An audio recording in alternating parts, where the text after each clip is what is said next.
Shalom Bapak Ibu yang dikasihi oleh Tuhan, selamat pagi.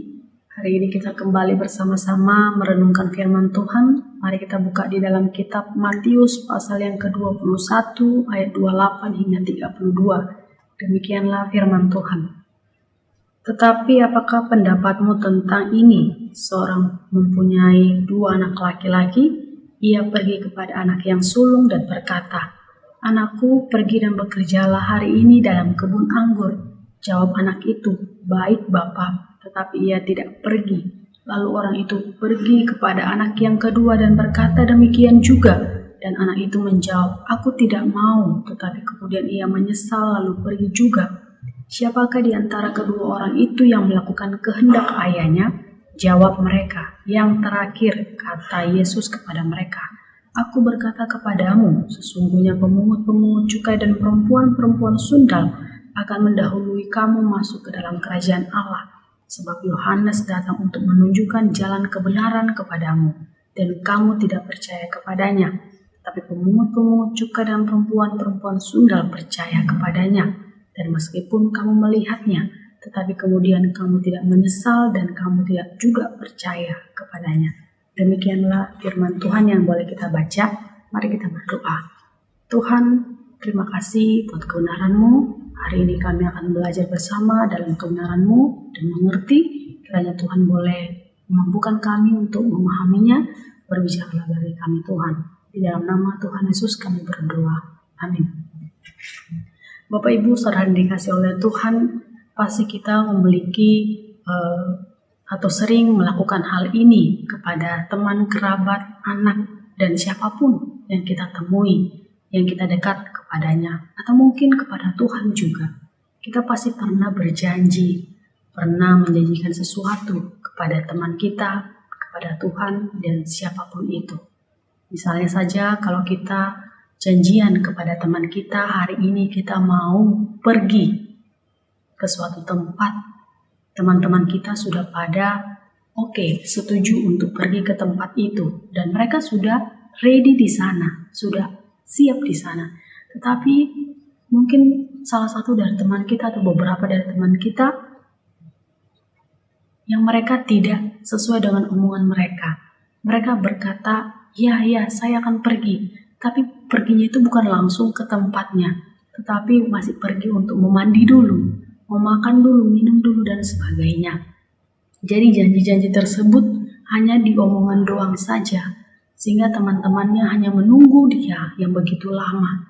Dan hal inilah yang menimbulkan satu masalah, kekecewaan, karena dia sudah menunggu sangat lama temannya. Dan itulah yang terjadi ketika orang hanya omongan doang saja yang diberikan, tetapi di dalam tindakannya tidak sesuai dengan dia omongkan, itu menimbulkan masalah yang terjadi. Apakah kita juga sering melakukan hal yang sama? Kita bahkan mungkin kita sering melakukan hal itu kepada saudara kita, teman kita, atau bahkan Tuhan. Kita berjanji, setiap kali kita mendengar firman Tuhan, kita berjanji, "Ya Tuhan, saya mau setia melakukannya. Ya Tuhan, saya mau melayani Tuhan dengan sungguh-sungguh." Tetapi ketika kita diminta untuk melayani, ketika kita mau melakukannya, kita tidak sesuai dengan omongan kita yang sungguh sangat manis kita ungkapkan. Kita berkata, "Ya, baik Bapa, baik Tuhan, ya Tuhan." Tetapi kita tidak melakukannya dengan omongan yang sungguh sangat manis itu bagi Tuhan, bagi orang-orang di sekitar kita juga. Itulah yang menimbulkan masalah, perdebatan, dan kekecewaan satu sama lain. Dan teks yang boleh kita baca barusan tadi, ini adalah satu yang dikisahkan Tuhan 2 orang anak yang digambarkan di dalam cerita ini. Dikatakan bahwa ayahnya pergi kepada anak yang pertama. Dia berkata, "Anakku, pergilah dan bekerjalah di dalam kebun anggur." Tapi jawab anak yang pertama ini, dia sungguh sangat manis jawabannya. "Baik Bapak." Seolah-olah dia akan melakukannya, akan melakukan perintah yang disuruh oleh bapaknya. Tetapi apa yang terjadi? Ternyata perkataan itu hanya berhenti di omongan doang, hanya di perkataan doang saja yang sungguh sangat manis diterima, tapi di dalam tindakannya sungguhlah tidak. Dan inilah terkesan bahwa apa yang di mulut sungguh sangat baik terlihat, tetapi di dalam tindakannya tidak sesuai dengan perkataannya. Di mulut dia, di perkataan, di tindakannya sungguh tidak melakukannya. Itulah yang digambarkan anak yang pertama ini. Sedangkan di anak yang kedua, bapaknya berkata hal yang sama dan anak tersebut berkata langsung tidak mau.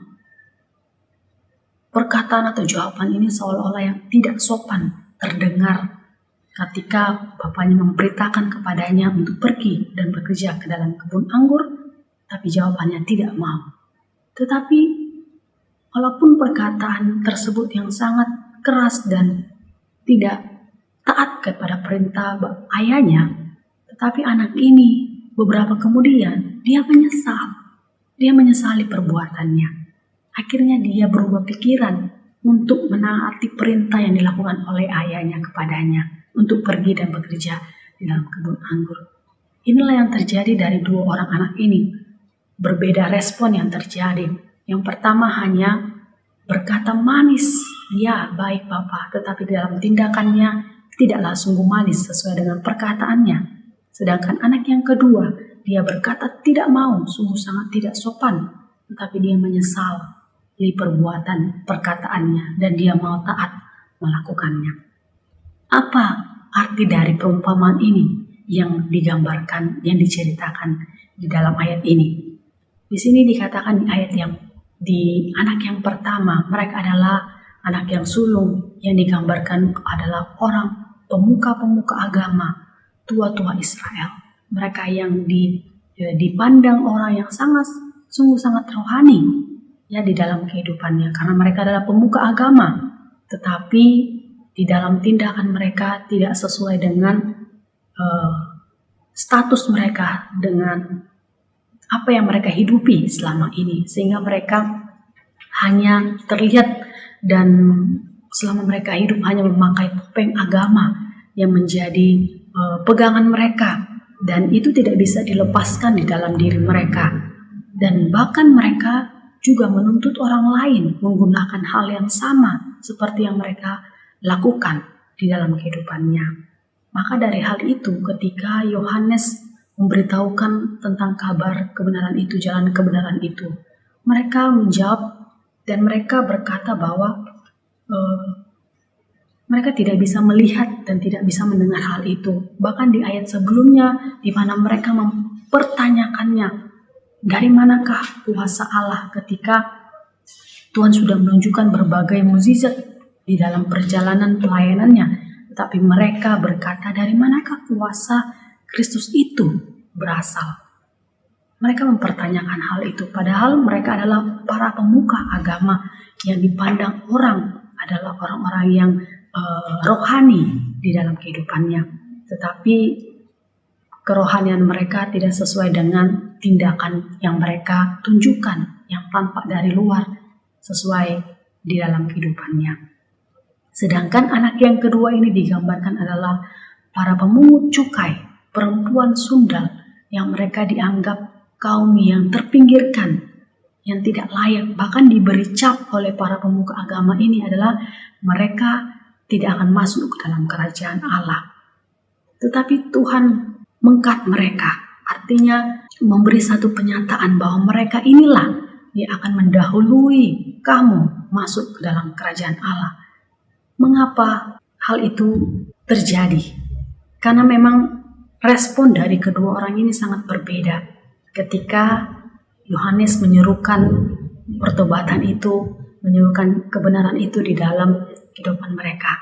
Tapi respon dari pemungut cukai dan perempuan sundal inilah yang menunjukkan mereka menyesali perbuatan mereka. Mereka mau bertobat dan berbalik kepada Tuhan. Tetapi para pemuka agama ini, yang mungkin mereka menganggap diri mereka benar, rohani, sehingga kebenaran itu pun seakan-akan mereka tidak mengerti lagi di dalam kehidupan mereka. Sehingga mereka tidak menyesalinya, mereka tidak bertobat akan hal tersebut ketika Yohanes memberitahukannya. Bahkan Yesus juga yang menunjukkan kuasanya. Mereka mempertanyakannya, dari manakah asal kuasa Kristus itu. Disinilah kita melihat bahwa respon dari dua orang ini yang menganggap dirinya para pemuka agama ini adalah orang yang baik, yang manis dilihat orang, yang rohani. Tetapi di dalam tindakan mereka sungguh sangatlah tidak semanis di dalam diri mereka. Sama seperti satu minuman, slogan minuman yang sehat, yang bervitamin, yang kita boleh mengerti. You see 1,000 healthy from outside and inside. Artinya slogan ini menjelaskan bahwa dari dalam sehat maupun dari luar juga harus sehat. Itulah yang digambarkan dari slogan ini. Dan itulah yang kita harus miliki di dalam kehidupan kita. Bahwa di dalam kita harus sehat, di luar juga harus sehat. Bagaimana caranya supaya kita sehat? Milikilah relasi yang dekat selalu kepada Tuhan. Supaya tidak hanya tampak dari dalam kita baik, tapi tindakan kita tidak sesuai dengan dari dalam hati kita yang tampak kita benar di hadapan orang-orang. Jadi marilah belajar dari firman Tuhan pada hari ini, bahwa memang dulunya para pemuka, para pemungut cukai maksudnya, dan perempuan sungai ini, mereka dulu hidup dengan cara mereka sendiri, belum mengenal Tuhan. Tapi ketika Yohanes memberitahukan kabar jalan kebenaran itu, mereka bertobat, berubah, menyesali dosa-dosanya, dan Tuhan mengubahkan hidup mereka menjadi lebih baik lagi, dan mereka berbalik kepada Tuhan. Inilah yang terjadi dalam kehidupan mereka. Bapak Ibu Saudara yang dikasihi oleh Tuhan, kita percaya dan kita mengamini bahwa kasih Allah itu begitu besar di dalam kehidupan kita. Dia sudah menebus dosa-dosa kita di dalam hidup ini. Maka dari hal itu, marilah kita ketika kita punya satu pegangan di dalam hidup ini, ketika kita mengamini firman Tuhan pada hari ini, dan kita mau setia melakukannya, bahkan kita mau berjanji untuk lebih dekat kepada Tuhan, punya relasi yang dekat dengan Tuhan.